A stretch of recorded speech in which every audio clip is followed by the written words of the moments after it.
자, 오늘은 하나의 영으로 만드신 사람이라는 제목으로 하나님 말씀 함께 나누겠습니다. 하나님은 영존하시는 유일신입니다.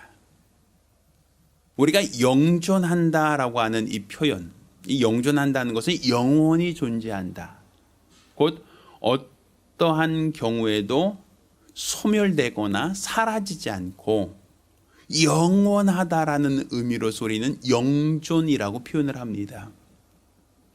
그런데 우리가 지금 믿는 하나님, 우리 믿는 하나님은 과거, 옛날, 옛적의 하나님이 아니라 과거로부터 오늘까지 영존하시고 오늘로부터 영원토록 영존하신 하나님. 그러니까 어제와 오늘이나 영원토록 동일하신 하나님. 그분이 바로 우리가 믿는 하나님이고 우리가 예배하는 예배의 대상이고 우리가 기도할 때 응답하시는 그 구주. 그분이 바로 영존하시는 분이시다라고 얘기할 수 있습니다. 따라서 우리는 그분이 영존한다라고 할 때 세상에 영존하는 수많은 것들 중에 하나님 한 분도 영존한다는 얘기가 아니라 세상에 있는 모든 것들은 다 수명이 정해져 있어요. 일정 기간 지나면 사라지고 소멸되고 죽음에 이르는 모든 세계, 모든 만물들은 하나의 이와 같은 운명을 가지고 있는데 하나님만큼은 수명이 없이 마지막이 없이 영존하신다라는 것. 그래서 영존하신 분으로서 그분이 유일하시다라고 하여 우리는 그분의 호칭을 하나님이라고 호칭하는 겁니다. 이 하나님이라는 건 한 분밖에 없다는 거예요. 한 분이시다, 유일하시다라는 얘기죠. 그 얘기는 다른 말로 영존하는 대상은 누구밖에 없다? 하나님밖에 없다.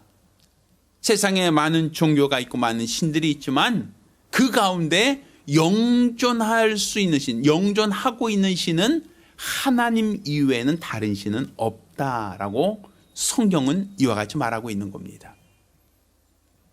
따라서 저와 여러분이 갖고 있는 믿음은 영존하신 하나님께 대한 믿음, 영존하신 하나님께 대한 신앙을 갖는 것이 우리의 신앙이고 우리의 믿음입니다. 자, 그런데 영존하시는 하나님을 믿는 것처럼 우리가 영원한 믿음을 가지려고 하고 영원한 믿음을 가져야 하는데 세상에 있는 모든 것들은 영원한 것이 없단 말입니다. 하늘에 나는 새들, 바다에 있는 많은 어류들, 또 땅에 있는 수많은 육축들이 있어요. 그런데 그 모든 것들 중에 영존하는 것이 있느냐라는 거예요. 물론 사람들은 십장생이라고 하여 10가지 장수하는 것들을 이야기를 합니다. 산이라든지 소나무라든지 구름이라든지 다른 거북이라든지 수많은 것들 중에 사람보다 오래 영존할 수 있는 것, 사람보다 오랫동안 살고 있는 것들을 우리는 십장생, 그러니까 10가지의 장수하는 생물이라고 얘기한단 말입니다.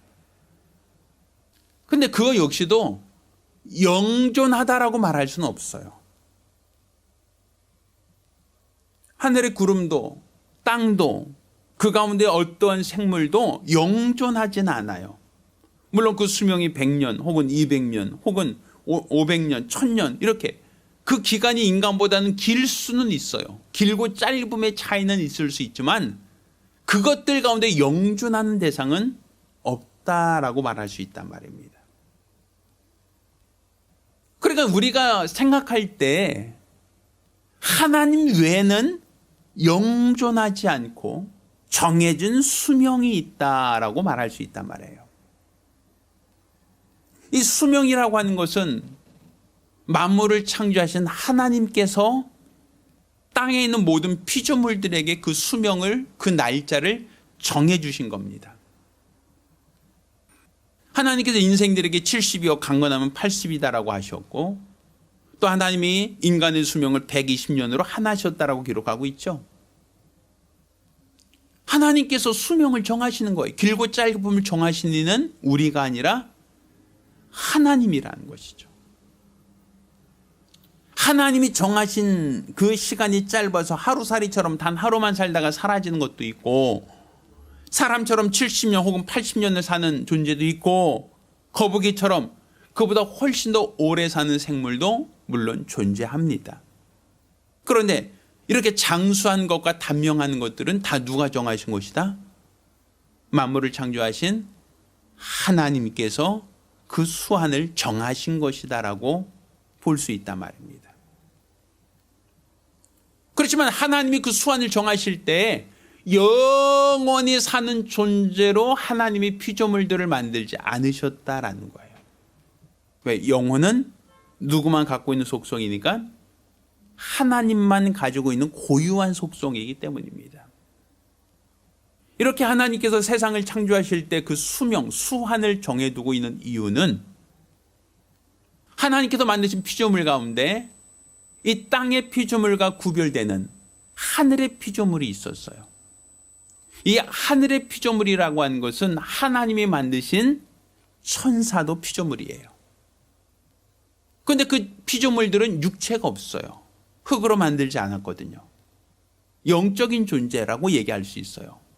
추위나 더위를 느끼지 못하는, 허기짐과 배고픔을 경험할 수 없는, 질병 고통당하지 않는 초월적인 피조물로 하나님이 천사를 지으셨어요.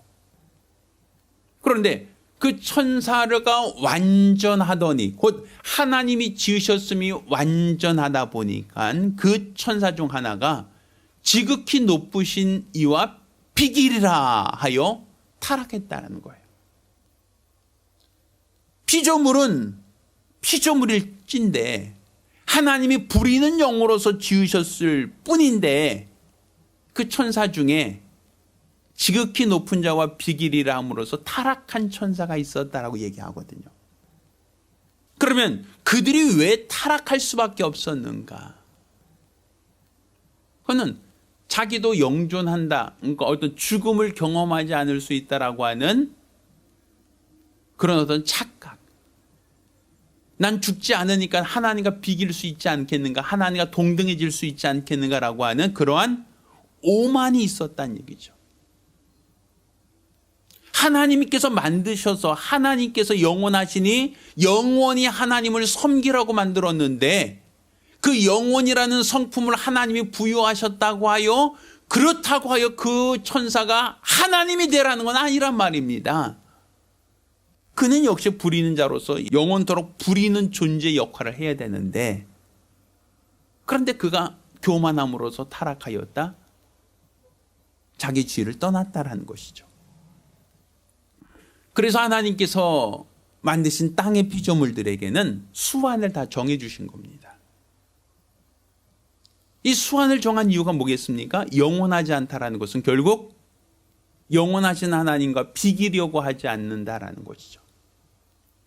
자기들의 한계, 자기들의 연약함, 자기들의 부족함을 알기 때문에 결단코 지극히 높으신 이와 비기려고 하는 생각, 그런 교만한 마음을 가질 수 없다라는 것이죠. 그래서 하나님께서 만드신 모든 피조물들은 수완을 갖고 있는 거예요. 태어나서 일정한 기간을 살다 보면 결국 낡아지고 늙다가 결국에는 죽음에 이른다. 이것은 바로 하나님이 정하신 이치입니다. 그래서 하나님이 사람을 지으실 때도 흙으로 사람을 지으셨다라고 기록하고 있는 것은 너는 흙이니 흙으로 돌아갈지니라 라고 말씀하시죠. 그러니까 사람을 하나님이 흙으로 만드신 이유는 무엇이다? 결국은 흙으로 돌아가도록 만드셨다. 죽음에 이르도록 만들었다라는 거예요. 이것은 하나님이 능력이 없어서 실패하신 게 아니라는 얘기입니다.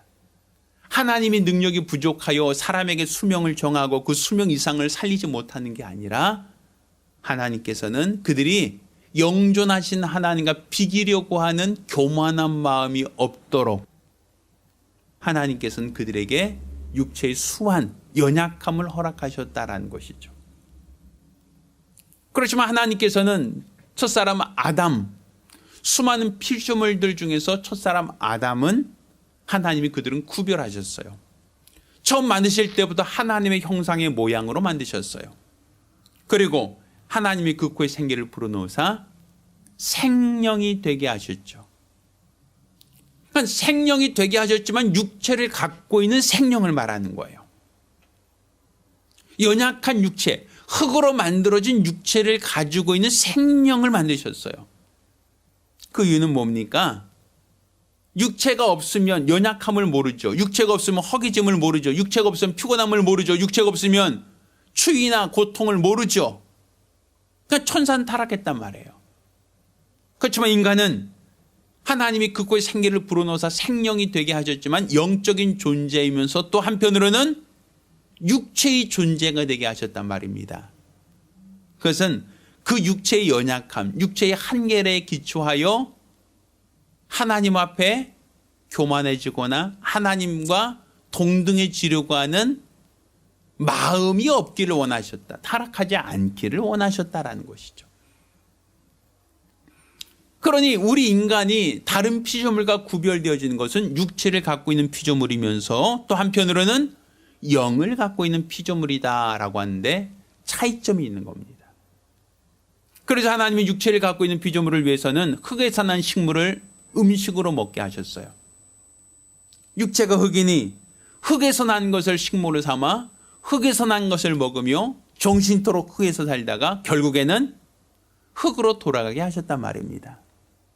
그렇지만 그 코에 생기를 불어넣으셨다는 그 영은 흙으로 만들어진 영이 아니라 하나님께서 그 코에 생기를 불어넣으셨으니 하나님의 입으로 나오는 모든 말씀으로 사는 존재로 만드셨고 하나님의 계명에 순종하는 존재로 만드셨고 그 말씀대로 살고 말씀대로 순종하다가 결국에는 하나님께로 돌아갈 수 있는 그와 같은 영원한 속성을 허락하셨다라고 보는 겁니다. 그러니 인간은 하나님께서 만드신 특별한 천사, 아니 특별한 피조물이다라고 볼 수 있죠. 천사보다는 연약한 육체가 있고 또 세상에는 다른 육체를 갖고 있는 피조물과 다르게 영을 갖고 있는 두 가지가 공존되어지는 특별한 피조물이다라는 어떤 특성이 있는 겁니다. 자, 그런 이러한 인간에게 하나님께서는 독주하는 것이 좋지 못하다 하시고 그의 갈빗대 하나를 취하여 돕는 배필, 곧 여자를 만드셨다라고 기록하고 있어요. 자, 그런데 다른 피조물들을 만드실 때는 흙으로 만들었어요. 하늘에는 새도 흙으로 만들었고 바다에 있는 물고기도 흙으로 만들었고 땅에 기는 것과 모든 육축도 흙으로 만들었어요. 또 자라나는 나무와 초목들도 다 흙에서 나오게 하셨어요. 모든 것들을 다 하나님이 흙으로 만드셨는데 그런데 여자 곧 아담을 위하여 돕는 배필로 지으셨던 그 여자만큼은 흙으로 만들지 않으셨어요.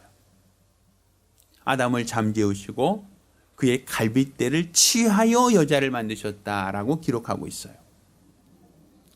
물론 아담이 그 여인을 보고 내 이는 내 뼈 중에 뼈요 살 중에 살이다라고 하며 그 여인은 육체를 갖고 있는 속성이 나와 같다라고 얘기할 수 있죠.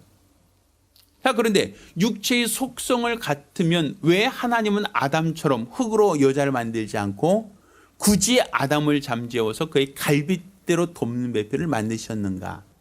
그 이유가 무엇인가? 자, 오늘 우리가 읽었던 말라기서 2장 14절에는 그 이유에 대하여 설명을 하고 있습니다. 자, 14절로 15절까지 읽겠습니다. 너희는 이르기를 어찌미니까 하는도다.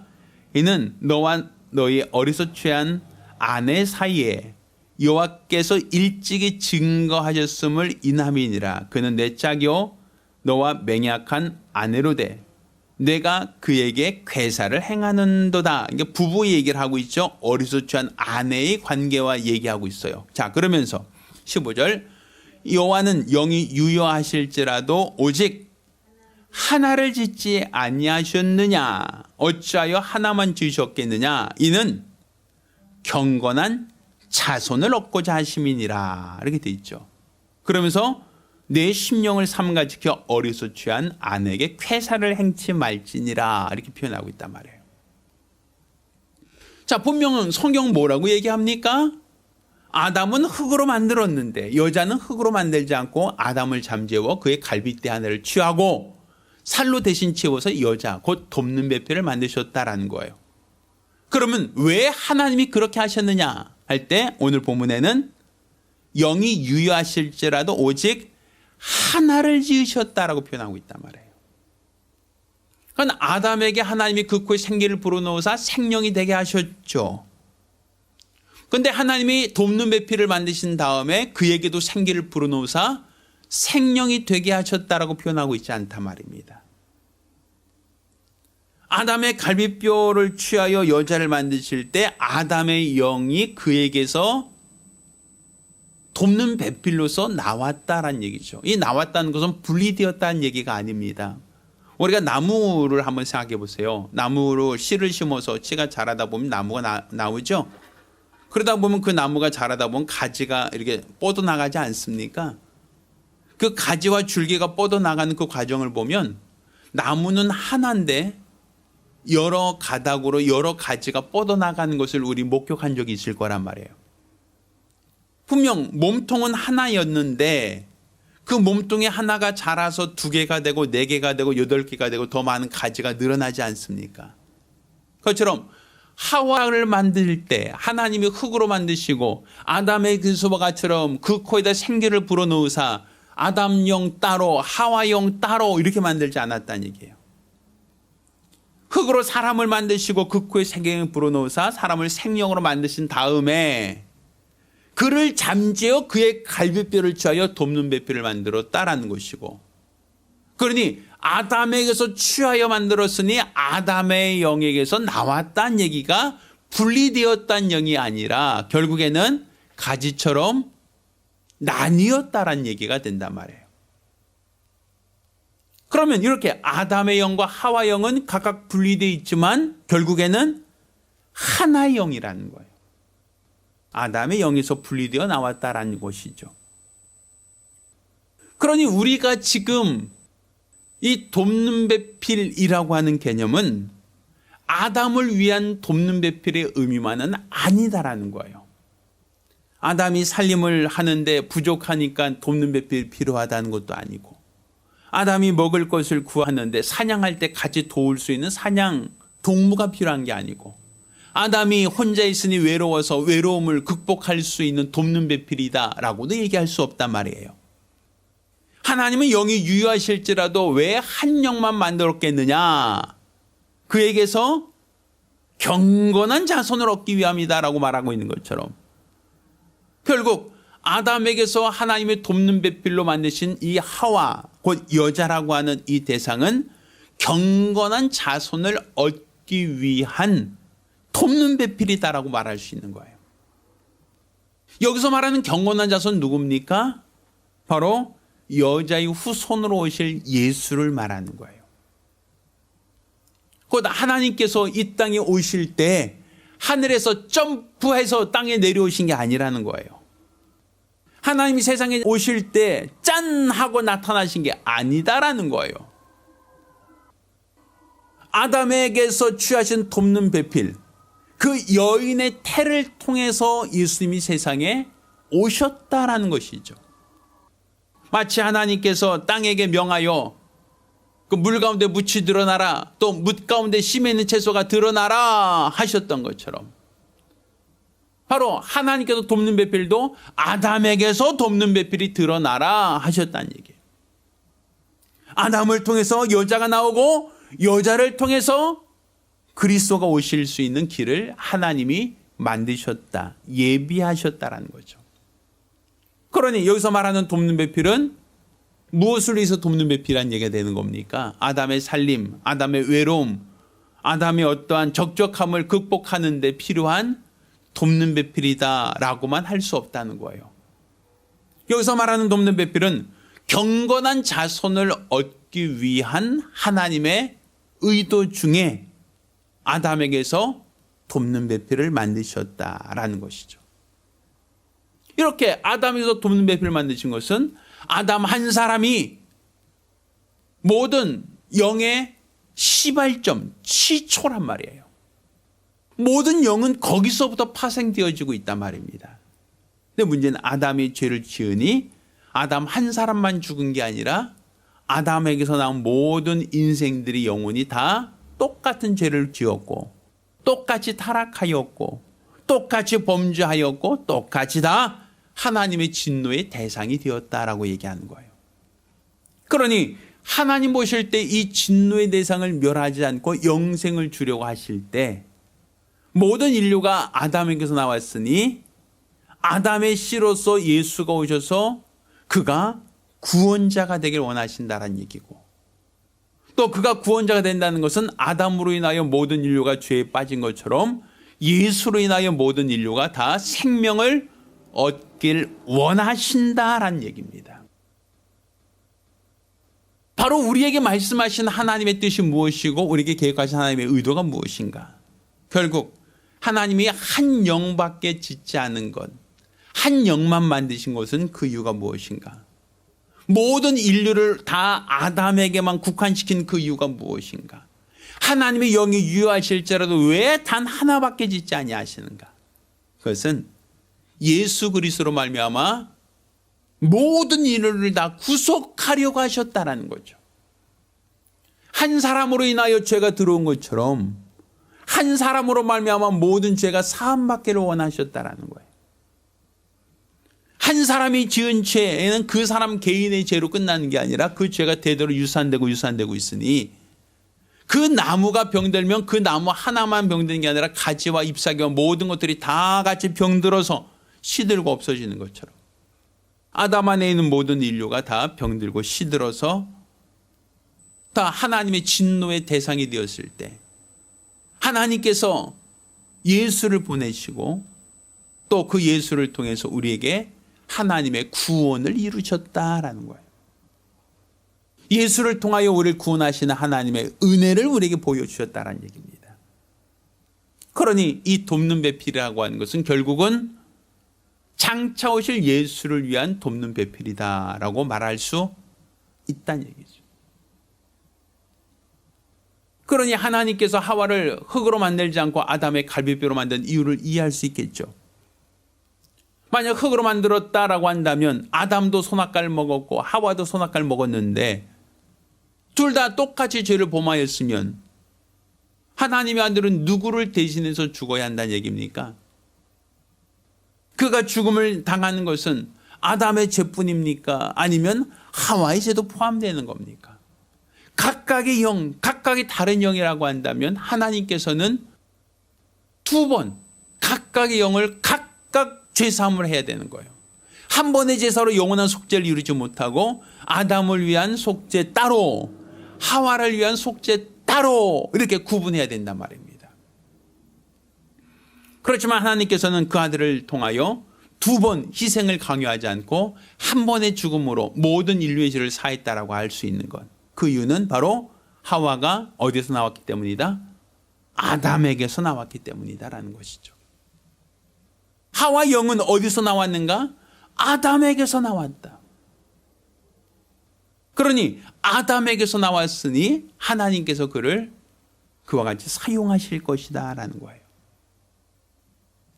지금 저는 우리가 지금 하나님께서 창조주로서 영존하신 분이신데 왜 사람을 영적인 존재로 만드셨는가? 그것은 하나님과 사귐을 갖게 하기 위함이었다. 왜 육체를 주셨는가? 이는 천사처럼 교만하여 타락하는 걸 원치 않으셨다.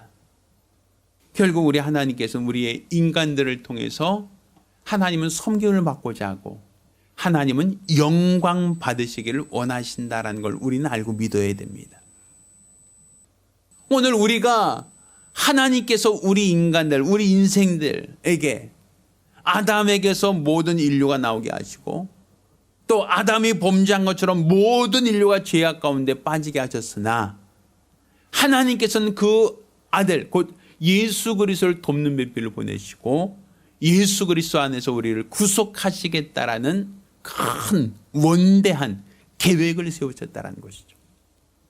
그러니 지금 우리가 구원받는다라고 하는 것은 예수의 공로로 말미암는 겁니다.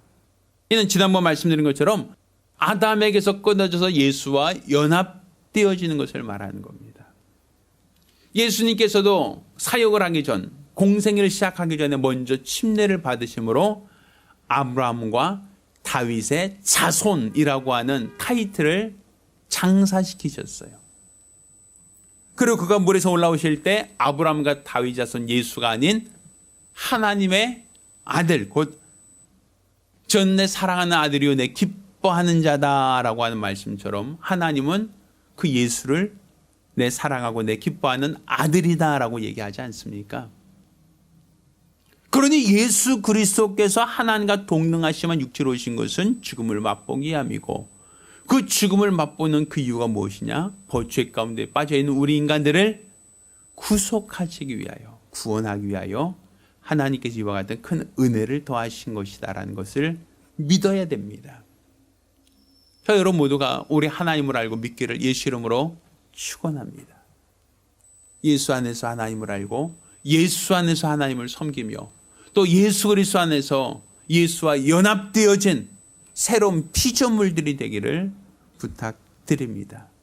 오늘 하루도 예수와 연합된, 예수 그리스도와 연합되어진 새로운 피조물의 삶을 살기를 예수 이름으로 부탁드립니다. 할렐루야. 우리 같이 기도합니다. 우리 같이 기도하실 때에 우리가 돕는 배필이라고 할 때 이 돕는 배필은 아담만을 위한 돕는 배필이 아닙니다.